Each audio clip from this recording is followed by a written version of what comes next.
बिस्मिल्लाहिर्रहमानिर्रहीम अस्सलाम वालेकुम। मैं मोहम्मद नवाज शरीफ तो तुम तकने पे माड़ा YouTube channel village life style secret. मैं उम्मीद करना तुम सारे खैर खैरियत नाल हो। असा पहले वीडियो बनाई सी एक इस ही रोड है नहीं कुछ दिन पहले, उस टाइम जिस दिन पहले दिन स्टार्ट करना पाया सी, शावर लगा सी, रोड पटना पाया सी। हुण 3 दिन सू रोड बननी भी, ये रोड जनाब स्टैप बाय स्टैप बना रहे। रोज़ाना डेली जितनी सड़क बननी भी वो ये बनाने पे 3-4 जड़े ये कम स्टार्ट है।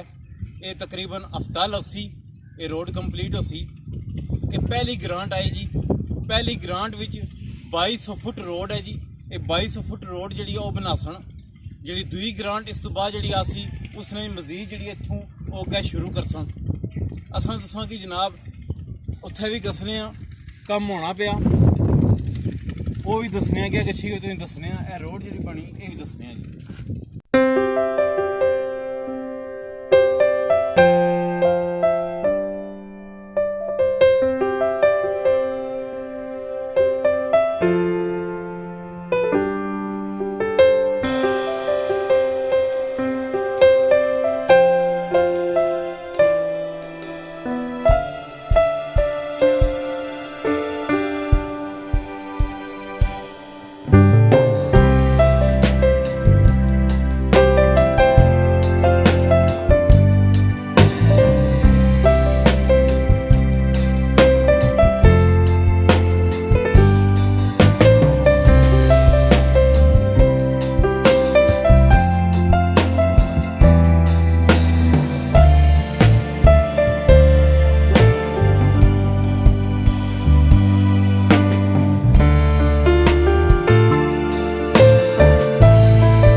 जी रोड पक्की होनी भी जी 14 फुट की चौड़ाई है।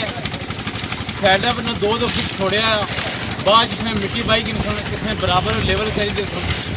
ये पहले जो रोड बनती सी उसने को 1-1 फुट इना अपर चाहिए, तो जो मोटा गीटा होना असं पहली वीडियो दसिया वो इन्ना पाया सही मजबूत बननी भी। और असा की याद करनी चाहिए नहीं ताकि जब तक कंप्लीट नहीं होनी अब तक कोई बंदा इतना गड्डी या मोटरसाइकिल ना आना है। असा उम्मीद करने तुम सारे खैर खैरियत नाल हो। तो साड़ी वीडियो को लाइक करो, चैनल को सब्सक्राइब करो, बेल आइकन बटन जरूर प्रेस करो ताकि नवी असली वीडियो तुम्हें मिली सके। मोहम्मद नवाज शरीफ, अस्सलाम वालेकुम।